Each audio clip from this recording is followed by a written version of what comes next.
सकाळची वेळ होती. सुलोचनाबाई स्वयंपाकघरात नाश्ता बनवत होत्या. तेवढ्यात त्यांनी आपला मुलगा आणि सुनेला आवाज दिला, "बेटा, नाश्ता तयार आहे, लवकर या, नाहीतर गार होईल." एवढा ऐकताच सून कविता ओरडत बाहेर आली आणि म्हणाली, "सासूबाई, मी तुम्हाला किती वेळा सांगितलं आहे की जोपर्यंत मी सांगत नाही तोपर्यंत माझ्या किचनमध्ये येत जाऊ नका. तुमचा हा सुका आणि जुना नाश्ता मला अजिबात आवडत नाही." सुलोचनाबाई अचानक घाबरून मागे सरकल्या. त्यांच्या हाताला कंप सुटला. त्या म्हणाल्या, "बेटा, मी तर फक्त माझ्या मुलाच्या आवडीचा नाश्ता बनवत होते. त्याला बटाट्याचे पराठे खूप आवडतात." कविता उपहासाने म्हणाली, "आवडतात? अरे, त्याची आवड आता बदलली आहे आणि त्याची आवड आता मी आहे आणि माझी आवड म्हणजे." ती रागात बोलतच होती की तेवढ्यात मागून सासरे आनंदराव स्वयंपाकघराच्या दारात येऊन उभे राहिले. जशी आनंदरावांची सावली दारावर दिसली तसा कविताचा राग एका पळात गायब झाला आणि ती अगदी शांतपणे म्हणाली, "ओहो, गुड मॉर्निंग बाबा." मी तर फक्त सासूबाईंना." ती पुढे काही बोलण्याआधीच आनंदरावांनी आपली पत्नी सुलोचनाबाईंकडे पाहत म्हटलं, "सुलोचना, लवकर कर, मुलाला ऑफिससाठी उशीर होत आहे." एवढं बोलून ते बाहेर निघून गेले. कविताचा तो चपळ आणि लबाड चेहरा लगेचच पुन्हा क्रोध आणि द्वेषाने भरून गेला. तिने एक पळही वाया न घालवता सुलोचनाबाईंच्या अगदी जवळ येऊन दबलेल्या पण रागीट आवाजात म्हटलं, "ओहो, खूप हिंमत आली आहे ना तुमच्यात. कालच तुम्हाला सांगितलं होतं ना की माझ्या किचनमध्ये पाऊल ठेवायचं नाही. तुम्हाला काय वाटतं, बाबांसमोर उभं राहून माझा विरोध कराल तर मी घाबरेन? आज तर हे पराठे बनवले आहेत, पण आजच्या नंतर जर हे पराठे पुन्हा बनले तर माझ्या इतकं वाईट कोणी असणार नाही. आल्या मोठ्या मुलाला पराठा खायला घालणाऱ्या. तुम्हाला काय वाटतं, सागरला तुमची डाळ रोटी आवडते? अरे, तुमचा जमाना गेला सासूबाई. तुम्ही इथे फक्त एक कामवाली आहात, मालकीण नाही." कविताचे हे शब्द सुलोचनाबाईंच्या छातीत तीरासारखे खुपसले. तरीही त्यांनी रडवेला आवाज करून म्हटलं, "मी तुला माझी मुलगी मानलं होतं. मी कधीच विचार केला नव्हता की तू एवढी कठोर मनाची निघशील." हे ऐकून कविता हसत म्हणाली, "कठोर मनाची? मी तर इथे फायद्यासाठी आले होते मम्मी, प्रेम आणि मुलगी बनण्यासाठी नाही. तुम्ही आणि डॅडी माझ्यासाठी फक्त एक जुनं ATM कार्ड आहात, ज्याच्या माध्यमातून मी सागरला कंट्रोल करते आणि तुम्ही तर फक्त एक ओझं आहात."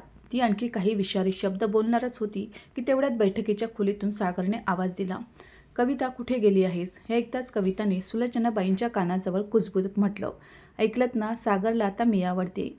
जर पुढच्या वेळी बाबांसमोर तुम्ही माझी इज्जत घालवण्याचा प्रयत्न केला किंवा जर मी तुमचा चेहरा या किचनमध्ये पुन्हा पाहिला तर लक्षात ठेवा, तुमचं ATM कार्डच नाही तर तुमचं पेन्शनचं पासबुकसुद्धा कायमचं गायब होईल." एवढं बोलून कविता हसत स्वयंपाकघरातून बाहेर पडली आणि मागे सोडून गेली. ती थरथरणारी सुलोचनाबाईंना त्यांच्या डोळ्यातून आता अश्रू मुकाट्याने वाहत होते. त्यांचे डोळे त्या दिवसाकडे वळाले जेव्हा कविता पहिल्यांदा या घरात आली होती. "अरे, हे सगळं तर माझंच आहे ना." सुनेचा हा पहिला शब्द होता जो तिने हक्काने घरातल्या सगळ्यात महागड्या पेंटिंगकडे पाहत म्हटला होता. त्यावेळी सुलोचनाबाईंना वाटलं होतं की लहान आहे, कदाचित थट्टा करत असेल, पण ती थट्टा नव्हती. आधी ती म्हणाली, "सासूबाई, तुमचे हे जुन्या काळातील दागिने अजिबात चांगले दिसत नाहीत." आणि सागरला भडकावून तिने सुलोचनाबाईंचे सोन्याचे सगळे कंगण विकायला लावले आणि स्वतःसाठी एक डिझायनर सेट खरेदी केला. मग हळूहळू तिने सागरला हे पटवून देण्यास सुरुवात केली की आई-वडिलांचे जुने राहणीमान त्यांच्या करिअरच्या प्रगतीसाठी योग्य नाही आणि सागरलाही तिचं बोलणं खरं वाटू लागलं. ती नेहमी आनंदरावांच्या पेन्शनचा आणि बचतीचा हिशोब ठेवायची. जेव्हा आनंदराव एखादी छोटी मोठी वस्तू विकत घ्यायचे तेव्हा ती अगदी निष्पाप चेहरा करून विचारायची, "बाबा, एवढे पैसे का खर्च केले? हे पैसे तर आमच्या भविष्यासाठी आहेत ना." आणि जर सुलोचनाबाईंनी कधी विरोध केला, रागाने नाही तर फक्त समजवण्याचा प्रयत्न केला, तर कविताचा खरा चेहरा समोर यायचा. "तुम्हाला आम्हाला वेगळं करायचं आहे. तुम्हाला फक्त ड्रामा करता येतो. तुमचे विचार जुने आहेत म्हणूनच तुम्ही सागरला पुढे जाऊ देत नाही आहात." सुलोचनाबाईंनी कधीच विचार केला नव्हता की प्रेमाने वाढवलेला त्यांचा मुलगा एका लोभी सुनेच्या भावनिक नाटकाचा बळी ठरेल. "आज ही मला कामवाली म्हणून गेली आहे." सुलोचनाबाईंचे डोळे पुन्हा भरून आले. आनंदरावांना सगळं समजत होतं, पण त्यांचा मुलगा सागर या गोष्टी का पाहत नव्हता? एका आईचं प्रेम सुनेच्या चालाकीसमोर एवढं हतबल होतं का? त्या पराठ्यांचं उरलेलं पीठ गोळा करू लागल्या. त्यांचं मन पूर्णपणे खचलं होतं. तिकडे कविता आपल्या महागड्या गाडीतून सागरसोबत निघून गेली. ऑफिसला पोचून जसं सागर गाडीतून उतरू लागला तसा कविताने सागरचा हात हातात घेतला आणि म्हणाली, "सागर, मी विचार करत होते की आपण दोघे स्वतःला कधीपर्यंत अशा बंधनात ठेवणार आहोत? तू रात्रंदिवस ऑफिसमध्ये मेहनत करतोस, तुझं प्रमोशन होणार आहे आणि घराचा प्रत्येक छोटा मोठा हिशोब अजूनही आई आणि बाबांच्या हातात राहतो. सागरने हळूच म्हटलं, पण त्यात काय अडचण आहे? ते घराचे मुख्य आहेत. कविताने लगेचच त्यांचं बोलणं तोडलं. तिने खोटं दुःखाचं सोंग आणत म्हटलं, डिअर, अडचण ही आहे की ते जुन्या काळातील लोक आहेत. तू विचार कर, तुझं करिअर एवढ्या उंचीवर जात आहे आणि तुला तुझ्या प्रत्येक छोट्या गरजेसाठी अजूनही त्यांना विचारावं लागतं. हे तुझ्या प्रतिमेसाठी चांगलं नाही. तू आता घराचा खरा कमवता माणूस आहेस. तिने आपला आवाज आणखी गोड करत म्हटलं, माझी फक्त एवढीच इच्छा आहे की या महिन्यापासून तुझ्या पगाराचा चेक थेट तुझ्याकडे यावा. आजपासून तूच घराचे सगळे खर्च सांभाळ. बँक अकाउंट्स, इन्व्हेस्टमेंट, सगळं काही. सागर थोडा संकोचला. त्याने आपल्या शर्टचा कॉलर नीट करत म्हटलं, पण याची काय गरज आहे कविता? आई तर सगळं सांभाळत आहे ना. मलाही कदाचित जमणार नाही. तू आता कशाला त्रास करून घेतेस? तू सध्या तुझं शॉपिंग आणि जिम एन्जॉय कर. कविता लगेच थोडी रुसल्यासारखी झाली. तिने सागरचा हात झटकला आणि चेहरा दुसरीकडे वळवला. मग नाराजी दाखवत म्हणाली, बस, हीच तर अडचण आहे सागर. तू मला बेजबाबदार समजतोस. तुला वाटतं की मी फक्त शॉपिंग करू शकते. मी तुझी पत्नी आहे. मलाही तुझ्यासाठी आणि आपल्या भविष्यासाठी निर्णय घेण्याचा अधिकार आहे. मला वाटतं की घराचे सगळे निर्णय घेण्याची जबाबदारी आता आपण सांभाळली पाहिजे, जेणेकरून आपण वेगाने प्रगती करू शकू. सागर आपल्या पत्नीच्या नाराजीला घाबरला आणि तिच्या भविष्य आणि जबाबदारी अशा शब्दांनी प्रभावित झाला. तो कविताला दुःखी पाहू शकत नव्हता. म्हणूनच त्याने लगेच प्रेमाने म्हटलं, ओ माय स्वीटहार्ट, मला माहीत आहे तू सगळ्यात जास्त जबाबदार आहे. ठीक आहे, ठीक आहे. प्लीज आता नाराज होऊ नकोस. मी आजच ऑफिसमध्ये सांगून देईन की माझा पगार थेट तुझ्या अकाउंटमध्ये यावा. तूच सगळे खर्च सांभाळ आणि हो, सगळी इन्व्हेस्टमेंटसुद्धा तूच बघ. कविताच्या चेहऱ्यावर लगेचच आनंद आणि विजयाची लाट पसरली. ती म्हणाली, थँक्यू सागर, तू खरंच जगातला सगळ्यात चांगला नवरा आहेस. तू बघच, आपण दोघं मिळून या घराला किती उंचीवर घेऊन जाऊ.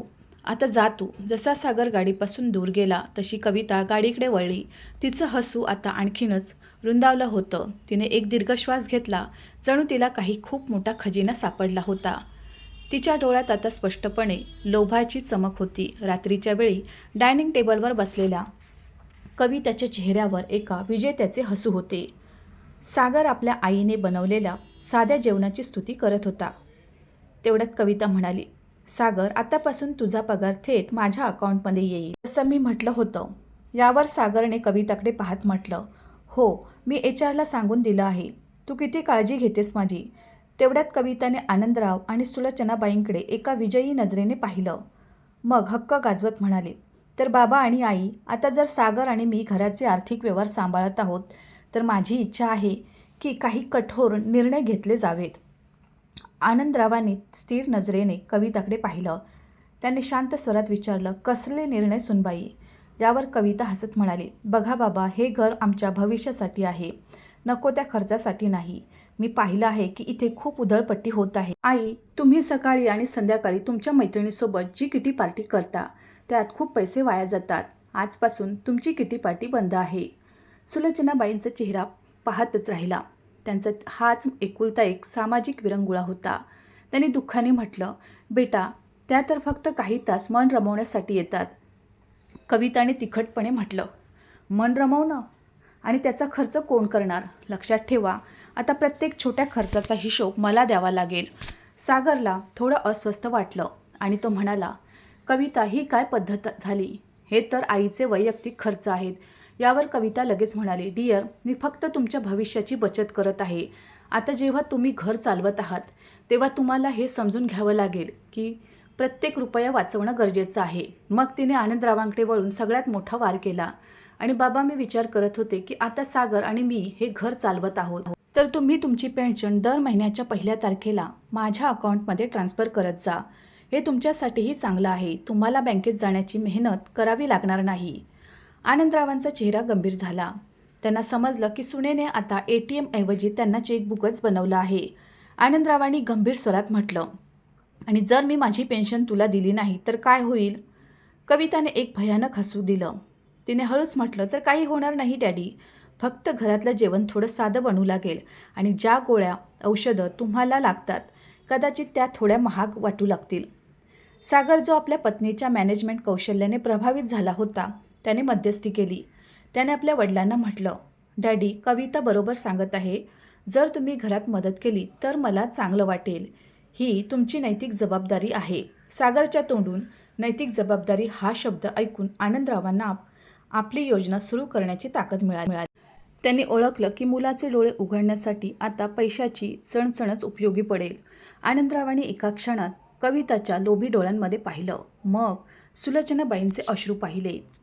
त्याने हळूच म्हटलं, ठीक आहे कविता, तुझी मर्जी. आता तूच हिशोब सांभाळ. पण लक्षात ठेव, पैसा कमावला जातो, लुटला जात नाही. कविताने आर्थिक नियंत्रण हातात घेतल्यानंतर घराचे वातावरण पूर्णपणे बदलून गेले. स्वयंपाकघरात प्रत्येक गोष्ट आता पैशाच्या आणि खर्चाच्या हिशोबाने होऊ लागली. एका दुपारी सुलोचनाबाईंनी आनंदरावांसाठी मंद आचेवर थोडीशी डाळ बनवली होती, कारण डॉक्टरांनी त्यांना हलकं जेवण्यास सांगितलं होतं. कविता स्वयंपाकघरात आली. तिने डाळीच्या भांड्यांकडे पाहिलं आणि मोठ्या आवाजात म्हणाली, आई, हे काय आहे? एवढी सगळी डाळ? तुम्हाला माहिती आहे का, 1 वाटी डाळ बनवण्यासाठी किती पाणी आणि गॅस वाया जात? तुम्हाला जाणीवपूर्वक आमचं बजेट बिघडवायचं आहे का? सुलोचनाबाईंनी घाबरत म्हटलं, बेटा, तुझ्या बाबांसाठी थोडीशीच तर बनवली आहे. त्यांना डॉक्टरांनी. कविताने तिचं बोलणं मध्येच तोडलं आणि तिखटपणे म्हणाली, अरे डॉक्टर तर खूप काही बोलतात, पण घराचा हिशोब मला पाहायचा आहे. आजपासून तुम्ही दोघं फक्त 2 चपात्या आणि 1 वाटी साधी भाजी खाणार आहात. जर तुम्हाला स्पेशल डाएट हवं असेल तर मी तुम्हाला बाजारातून आणून देईन. स्वतःच्या हाताने बनवून गॅस वाया घालवू नका. सुलोचनाबाईंना वाटलं की आता या घरात श्वास घेण्याची परवानगीसुद्धा सुनेला विचारून घ्यावी लागेल. आनंदरावांनी दुरून हे सगळं पाहिलं. त्यांना समजलं की सुनेचा अहंकार आता टोकाला पोहोचला आहे. ती प्रत्येक छोट्या मोठ्या गोष्टीवरून त्यांचा अपमान करत आहे. पण त्यांना हे समजत नव्हतं की त्यांनी काय करावं, कारण त्यांचा मुलगाही त्यांची साथ देत नव्हता. रात्री डायनिंग टेबलवर जेवण वाढलं गेलं. आज त्यांच्यासाठी फक्त 2 पातळ चपात्या आणि पाण्यासारखी साधी भाजी बनवली होती. कविता आणि सागर आपल्यासमोर महागडे सॅलड आणि प्रोटीनच्या गोष्टी घेऊन बसले होते. सुलोचनाबाई आणि आनंदरावांच्या प्लेट्स वेगळ्या होत्या. सुलोचनाबाई गप्पपणे आपल्या चपात्या तोडत होत्या. त्यांना खूप भूक लागली होती, पण कविताच्या उपस्थितीत जेवण घशाखाली उतरत नव्हतं. तेवढ्या सागरकडून नकळत थोडीशी भाजी डायनिंग टेबलवर सांडली. त्याने लगेच टिश्यू पेपर उचलण्याचा प्रयत्न केला, पण कविताने त्याला थांबवलं आणि सुलोचनाबाईंना म्हटलं, अरे आई, तुम्ही इथे का बसलात? तुम्ही उठा. तुम्हाला माहीत नाही का की तुमचं खरं काम काय आहे? हे तुम्ही ही घाण साफ करा. हे तर तुमचंच काम आहे. सुलोचनाबाईंचं शरीर सुन्न झालं. त्या मुलगा आणि सुनेसमोर अपमानाने जमिनीमध्ये गाडल्या जात होत्या. आनंदरावांनी आपल्या मुठी आवळल्या. सुलोचनाबाईंनी अडखळत म्हटलं, बेटा, मी आता साफ करते. त्यांनी जसं वाकून टिश्यू पेपर उचलण्याचा प्रयत्न केला तसं कविता म्हणाली, थांबा आई, हे टिश्यू पेपरसुद्धा महाग येतात. यावर पैसे खर्च होतात. तुम्हाला सवय आहे ना जुन्या गोष्टींची.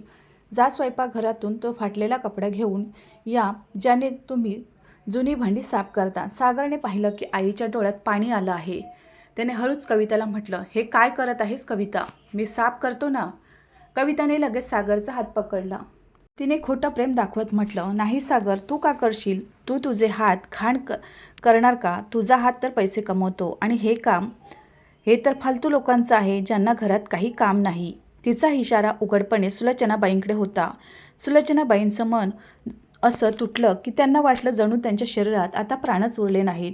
मुलासमोर सुनेने त्यांना एका निरुपयोगी ओझ्यापेक्षा आणि भिकाऱ्यांपेक्षा जास्त काही समजलं नव्हतं. त्यांचा सन्मान, त्यांचा त्याग सगळं मातीत मिळालं होतं. त्या आपल्या डोळ्यात अश्रू घेऊन काहीही न बोलता हळूहळू स्वयंपाकघराच्या दिशेने वळल्या आणि एका कोपऱ्यात गुडघ्यावर बसल्या. त्यांचं शरीर आता आणखी वेदना सहन करण्याची हिंमत गमावून बसलं होतं. त्या आपल्या हातात तो घाणेरडा कपडा पकडून जमिनीवर एका तुटलेल्या माणसासारख्या कोसळल्या. डायनिंग टेबलवर बसलेल्या आनंदरावांनी हे सगळं पाहिलं. त्यांनी आपल्या पत्नीचा अपमान पाहिला, मुलाची उदासीनता पाहिली. तेव्हा त्यांनी मनातल्या मनात म्हटलं, बस, आता नाही, खूप झालं.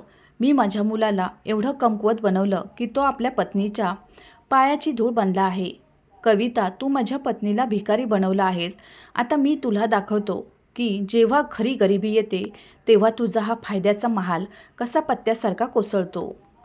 ते आपल्या जागेवरून उठले आणि आपल्या खोलीत निघून गेले. 2 दिवस कविता अशीच सुलोचनाबाई आणि आनंदरावांना त्रास देत राहिली. तिसऱ्या दिवशी रात्री मुलगा आणि सून सोफ्यावर बसले होते. सुलोचनाबाई स्वयंपाकघरात उशिरापर्यंत भांडी घासून साफ करत होत्या. जसं सुनेने त्यांना सांगितलं होतं. आनंदराव आत आले. त्यांच्या चेहऱ्यावर आता कोणतंही नाटक नव्हतं, तर खरीखुरी घबराट आणि भीतीचे भाव होते. त्यांच्या हातात एक मोठी वैद्यकीय फाईल होती. आनंदराव अडखळत सोफ्याजवळ पोचले.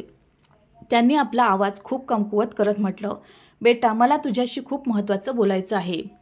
कविताला वाटलं की बाबा पैशांची मागणी करणार आहेत, पण सागर म्हणाला, डॅडी, काय झालं? तुम्ही एवढे घाबरलेले का आहात? आनंदरावांनी थरथरत्या हाताने ती मोठी फाईल सागरकडे दिली. त्यांनी घाबरलेल्या आवाजात म्हटलं, बेटा, मी आज सकाळी डॉक्टरांकडे गेलो होतो. माझे जुने मित्र डॉक्टर कुलकर्णी यांनी मला काही टेस्ट करायला सांगितल्या होत्या. आनंदरावांनी दीर्घ श्वास घेतला, जणू सत्य बोलण्यासाठी हिंमत गोळा करत असावे. बेटा, डॉक्टरांनी सांगितलं आहे की मला एक दुर्मिळ आणि वेगाने पसरणारा धोकादायक आजार झाला आहे. हे ऐकताच सागरच्या चेहऱ्याचा रंग उडाला. काय डॅडी, तुम्ही हे काय सांगत आहात? कविताने लगेच आनंदरावांच्या हातातून रिपोर्ट हिसकावून घेतला. तिला आजाराशी काही देणं घेणं नव्हतं. तिला फक्त पैशांशी मतलब होता. ती वेगाने रिपोर्टची पानं उलटून पाहू लागली. तिची नजर थेट खर्चाच्या सेक्शनवर गेली. आनंदरावांनी जाणीवपूर्वक असा शब्द बोलला जो थेट कविताच्या लोभावर वार करेल. त्यांनी उदास होऊन म्हटलं, डॉक्टरांनी सांगितलं आहे की माझा जीव तर वाचणार नाही, पण जर मला आणखी काही महिने शांततेत जगायचं असेल तर मला एक खास थेरपी सुरू करावी लागेल. त्या थेरपीचा सुरुवातीचा खर्च 5 लाख रुपये आहे. 5 लाख ऐकताच कविताच्या हातातून रिपोर्ट धाडकन खाली पडला. तिचा चेहरा पांढरा पडला आणि तिच्या डोळ्यातून आता लोभ नाही तर भयानक भीती दिसत होती. 5 लाख रुपये हे तर सागरच्या 1 वर्षाच्या बचतीपेक्षा जास्त होते, ज्यावर ती स्वतः कब्जा करण्याचं स्वप्न पाहत होती. सागरने रिपोर्ट उचलला आणि डोळ्यात अश्रू आणत म्हटलं, 5 लाख मी करेन डॅडी, आपण सगळे मिळून करू. तेवढ्यात कविताने सागरचा हात पकडला. तिच्या सगळ्या प्रेमाचं नाटक एका पळात उतरलं. तिचा आवाज आता कठोर आणि स्वार्थी होता. ती जोरात ओरडली, नाही, 1 रुपयाही नाही, समजलं? मग तिने आनंदरावांकडे रागाने पाहिलं आणि म्हणाली, डॅडी, काय चेष्टा आहे ही? या असाध्य आजारावर 5 रुपये खर्च का करायचे? जर माहिती आहे की रिझल्ट 0 आहे तर पैसा का वाया घालवायचा? तुम्हाला काय वाटतं की तुमच्या मरण्याआधी तुम्ही तुमच्या मुलाला रस्त्यावर आणणार का? आनंदरावांनी आपल्या नाटकाची पातळी आणखी वाढवली. त्यांनी दुःखाने म्हटलं, सुनबाई, हे माझं आयुष्य आहे. काय मला जगायची इच्छा नाही? यावर कविताने क्रूरतेच्या सगळ्या मर्यादा ओलांडल्या. ती जोरात म्हणाली, आयुष्य? तुमचं आयुष्य आणि आमचं भविष्य? तुम्ही मला सांगा, जर हे 5 लाख रुपये आज तुमच्या थेरपीवर गेले तर सागरच्या प्रमोशननंतर आम्ही जो नवीन फ्लॅट घेण्याचा विचार करत आहोत तो कसा होणार? हे पैसे माझे आहेत. मी एका तोट्याच्या गुंतवणुकीवर 1 फुटी कवडीही देणार नाही. मग ती सागरकडे वळून म्हणाली, ऐक, तुला माहिती आहे, जर आपण डॅडींच्या उपचारावर पैसे खर्च केले तर आपल्याला आपलं पूर्ण बँक बॅलन्स खाली करावं लागेल. डॉक्टरांनी असंही म्हटलं असेल की हा आजार खानदानी असू शकतो. जर आपण या घरात राहिलो तर आपल्यालाही होईल. आपण आता या घरातून वेगळं झालं पाहिजे. स्वयंपाकघराच्या दारात उभ्या असलेल्या सुलोचनाबाईंनी हे सगळं ऐकलं तर त्या तिथेच पडता पडता वाचल्या. त्यांना वाटलं की सुनेने केवळ पैशासाठी त्यांच्या पतीला मारण्यासाठी सोडून दिलं आहे. पण सागर, जो आतापर्यंत आंधळा झाला होता, अचानक थांबला. त्याने पहिल्यांदाच आपल्या पत्नीला एवढी लोभी, स्वार्थी आणि निर्दयी गोष्ट बोलताना ऐकलं होतं. त्याने पाहिलं की त्याचे वडील मरत आहेत आणि त्याच्या पत्नीला फक्त फ्लॅट आणि भविष्यातील पैशाची चिंता आहे. त्याच्या चेहऱ्यावर आता राग नाही तर एक मोठा धक्का होता. तो विश्वास करू शकत नव्हता की ज्या पत्नीला तो आपलं भविष्य मानत होता ती एवढी विषारी असू शकते. त्याने थरथरत म्हटलं, कविता, मी तुझं प्रत्येक बोलणं ऐकलं आणि मांडलं आहे, पण तू माझ्या वडिलांना मरण्यासाठी सोडून देत आहेस, आणि तेही फक्त पैशांसाठी. तू हे कसं म्हणू शकतेस? ते माझे वडील आहेत. मी सगळं काही विकून टाकेन, पण त्यांना काही होऊ देणार नाही. हे सगळं काही मी त्यांच्यासाठीच केलं आहे. कविता, जी आपल्या नुकसानीच्या भीतीने बिथरली होती, तिने रागाने म्हटलं, सगळं काही विकून टाकशील? तुझं फ्लॅटचं स्वप्न, माझे हप्ते, तू वेडा झाला आहेस का? तू तुझा मेहनतीचा पैसा या फालतू आजारांवर लावू शकत नाहीस. तुला माहिती आहे, जर डॅडी वारले तर आपल्याला इन्शुरन्स आणि त्यांची सगळी संपत्ती मिळेल, पण जर आपण 5 लाख रुपये खर्च केले तर आपल्याला काहीच मिळणार नाही. आपल्याला प्रॅक्टिकल व्हावं लागेल. ठीक त्या क्षणी आनंदरावांचं नाटक संपलं. त्यांच्या चेहऱ्यावरून कमकुवतपणाचे भाव गायब झाले. बस कविता, एक शब्दही आता पुढे बोलायचं नाही. त्यांच्या अचानक बदललेल्या वागण्याने कविता चकित झाली. आनंदरावांनी मोठ्याने हसत म्हटलं, तुझा हाच प्रॅक्टिकल विचार मला ऐकायचा होता. तुझा लोभ आणि सागरच्या अंधविश्वासाची मर्यादा मला पाहायची होती. अभिनंदन सुनबाई, तू माझी परीक्षा पास केली आहेस. तू सिद्ध केलं आहेस की तू या घरातली सगळ्यात निकृष्ट आणि लोभी व्यक्ती आहे. कविता अवाक झाली. काय? ही काय फालतूगिरी आहे? ती ओरडली तर आनंदरावांनी टेबलवरून रिपोर्ट उचलला आणि तो फाडत म्हटलं, मला कोणताही दुर्मिळ आजार झालेला नाही आणि मला 5 लाख रुपयेही नको आहेत. हे सगळं एक खोटं होतं, एक नाटक होतं. तुझा द्वेष, तुझा अहंकार आणि तुझा स्वार्थ बाहेर काढण्यासाठी. मग त्यांनी आपली पत्नी सुलोचनाबाईंकडे पाहत म्हटलं, कविता, तू माझ्या पत्नीला भिकारी बनवलं, तिला घाणेरड्या कपड्याने टेबल साफ करायला सांगितलं आणि आज तू माझ्या मुलाला त्याच्या मरत्या वडिलांचा त्याग करायला सांगत आहेस. तू इथे नफा कमवायला आली होतीस ना, तर ऐक. आनंदरावांनी आपल्या कपाटातून एक पाकिट काढलं आणि ते जमिनीवर फेकत म्हटलं, तुझ्या संपत्ती, बँक बॅलन्स आणि पेन्शनसाठी इथे आली आहेस. ते सगळं आज संपलं आहे. मी मागच्या आठवड्यातच हे सगळं विकून टाकलं आणि एका ट्रस्टला दान करून दिलं.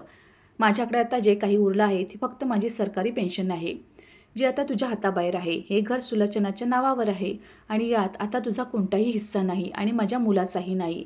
कविताचा अहंकार आणि तिचा लोभ चक्काचूर झाला. तिला वाटलं जणू तिचं सगळं स्वप्न एका पळात विखुरलं गेलं. तिने किंचाळत म्हटलं, काय? तुम्ही सगळं दान केलं? तुम्ही वेडे झाला आहात का? तुम्ही असं करू शकत नाही. हा आमचा हिस्सा आहे. आनंदरावांनी कठोर स्वरात म्हटलं, आता तुझी कोणतीही चाल चालणार नाही सुनबाई. आता तुम्ही लोक इथे राहणार नाही. एकतर तुम्ही तुमच्या गरजेच्या गोष्टी घेऊन आत्ताच्या आत्ता इथून निघून जा किंवा मग इथेच राहा, पण एक भाडेकरू म्हणून, कारण आता या घराचे सगळे नियम सुलोचना बनवणार. तेवढ्यात कविताने रागाने म्हटलं, चल सागर, आपल्याला या भिकाऱ्यासोबत राहायचं नाही. त्या सागरने एक जोरात चपराक कविताच्या गालावर लगावली. गप्प राहा तू. तुझ्यामुळेच आज मला माझ्या घरातून जाण्यासाठी भाग पाडावं लागत आहे. कविता थक्क झाली की ज्या माणसाला ती आपल्या बोटावर नचवायची, आज तोच तिच्यासमोर डोंगरासारखा उभा होता. ती रागाने आपली बॅग उचलून बाहेर निघून गेली. सागर तिथेच आपलं डोकं धरून बसला. त्याला जाणीव झाली की त्याने आपल्या आई आणि वडिलांसोबत किती चुकीचं वागलं आहे, तेही फक्त आपल्या लोभी पत्नीच्या सांगण्यावरून. त्याला पहिल्यांदाच आपल्या चुकीची जाणीव झाली होती. त्याने रडत म्हटलं, डॅडी, मला माफ करा. मी आंधळा झालो होतो. मी आईला रडताना पाहिलं, पण मी गप्प राहिलो. सुलोचनाबाईंच्या डोळ्यातून अश्रू वाहू लागले. त्यांनी मुलाच्या डोक्यावर हात ठेवला आणि म्हणाल्या, बेटा, आई वडील आपल्या मुलांवर नाराज होऊ शकतात, पण त्यांचा द्वेष कधीच करू शकत नाहीत. त्या दिवसानंतर सागरने आपल्या नोकरीसोबतच आपल्या आई वडिलांची सेवा ही आपली सगळ्यात मोठी जबाबदारी बनवली. तर मित्रांनो, आनंदरावांनी आपला मुलगा सागरला माफ करून योग्य केलं की त्याला त्याच्या चुकीची शिक्षा मिळायला हवी होती. तुमचं मत कमेंट करून नक्की सांगा. गोष्ट आवडली असेल तर प्लीज व्हिडिओला लाईक करा, शेअर करा आणि आमच्या चॅनलला सबस्क्राईब नक्की करा. धन्यवाद.